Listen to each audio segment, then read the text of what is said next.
नीति वही सब उर्मिला जी के अंदर है जो जानकी मैया के अंदर। मानसकार कहते हैं स्त्री का सबसे बड़ा धर्म क्या है?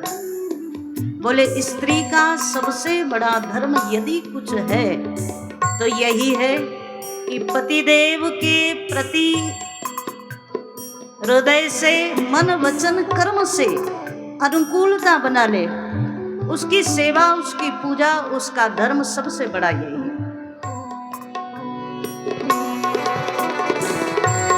एक ही धर्म एक व्रत नेमा, गाइए सभी लोग एक व्रत नेमा, एक ही धर्म एक व्रत नेमा, एक ही धर्म एक व्रत नेमा, काय वचन मन पति पद प्रेमा, काय वचन मन पति पद प्रेमा, काय वचन मन पति पद प्रेमा।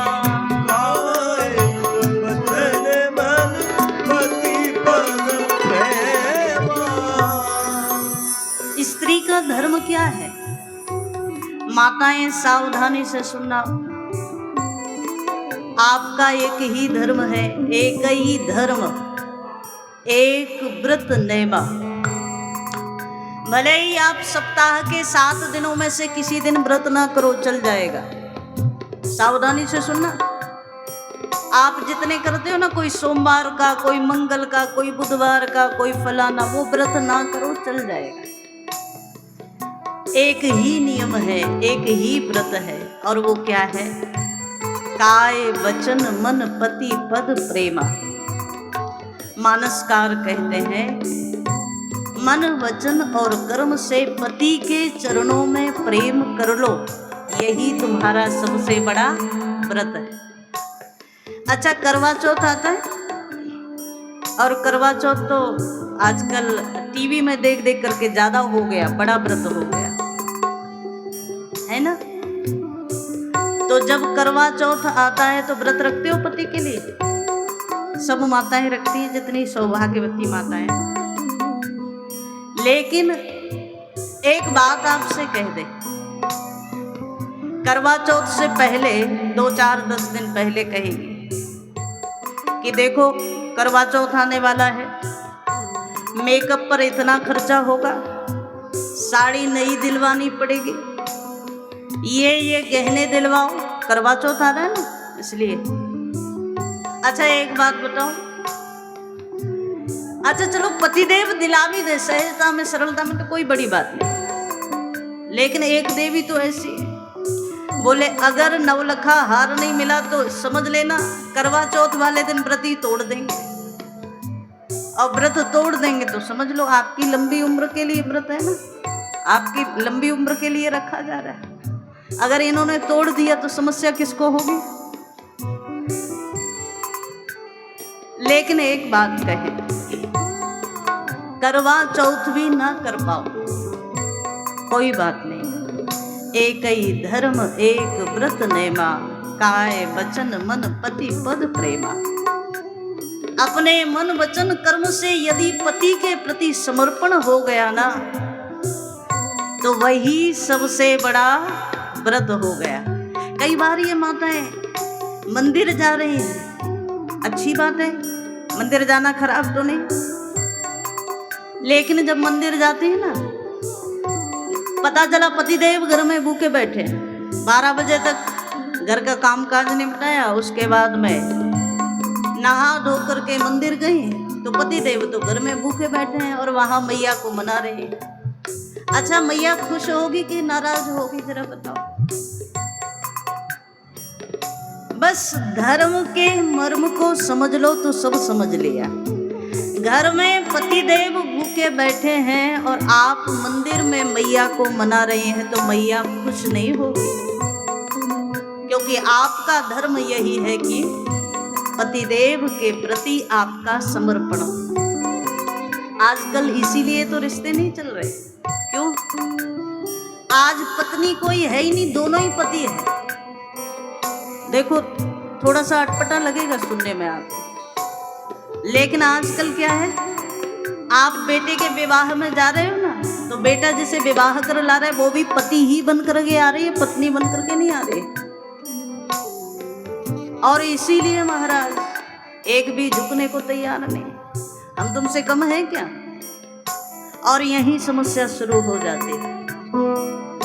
सबसे सुंदर रिश्ता जो है वो गृहस्थ का, पति पत्नी का रिश्ता है, लेकिन वो कब चलेगा?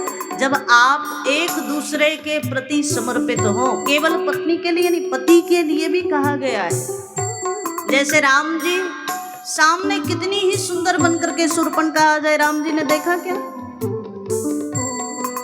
आप पराई स्त्री को देखते रहे और पत्नी से सोचे कि वो पतिव्रत निभाए तो हो जाएगा क्या? दोनों तरफ से समर्पण चाहिए, तरफ से एक दूसरे के प्रति प्रेम चाहिए, दोनों तरफ से चाहिए, तब पति पत्नी का संबंध निभेगा।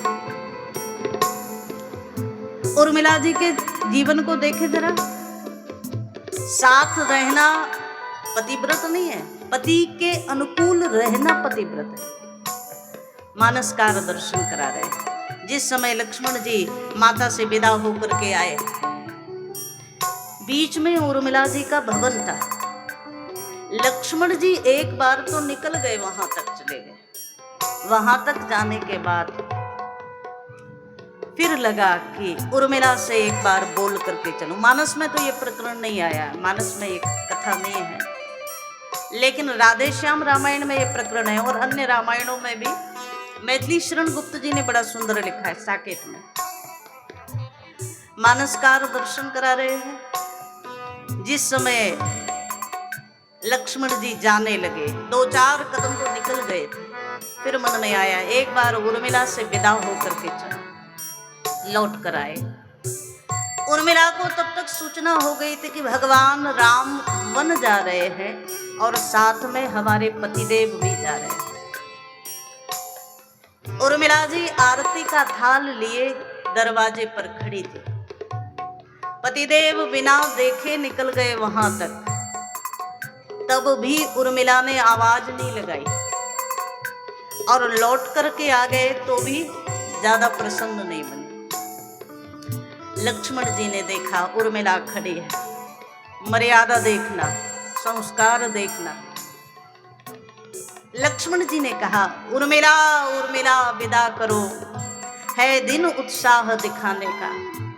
आज आपसे विदाई लेने आया हूं। मन में भाव आया लक्ष्मण जी का, माँ ने तो विदा कर दिया, कहीं पत्नी ने रोक लिया तो सारा भाग्य खराब हो जाएगा, भगवान की सेवा निकल जाएगी। तो कहा उर्मिला उत्साह से विदा करो, और 2 शब्द जोड़ दिए साथ में, माँ ने भी आज्ञा दे दी है, कर चुका मैं प्रण बन जाने का। माता जी ने आदेश दे दिया और मैं भी प्रण कर चुका हूँ, दृढ़ संकल्प ले चुका हूँ कि बन जाऊंगा। उर्मिला मुस्कुराई और सहज भाव से कह दिया, महाराज बन जाने के लिए आदेश लेने आए हो क्या? लक्ष्मण जी ने कहा, आदेश नहीं बताने आया हूं। उर्मिला ने कहा, हे प्राणेश्वर प्रस्थान करो श्री रघुराई की सेवा में। मुझे पता है आप भी जाने वाले हैं, भगवान की सेवा में आप जाएं आनंद के साथ। मैं यहाँ भगवान से यही प्रार्थना करूंगी, आपकी सेवा का कार्य सदा सफल हो, भगवान की कृपा सदा आप पर बनी रहे। एक बार लक्ष्मण जी को लगा कि इन्हें बिल्कुल दुख नहीं है क्या, मैं वन में जा रहा हूं तो थोड़ा तो दुखी होना चाहिए। धीरे से कहा, उर्मिला यदि तुम्हारी इच्छा हो तो तुम भी मेरे साथ चलो। उर्मिला जी मुस्कुराई, महाराज आप मुझे साथ में ले जाना चाहते हैं वन में? लक्ष्मण जी ले जाना नहीं चाहते थे, मन लेना चाहते थे। उर्मिला का भाव क्या है देखना चाहते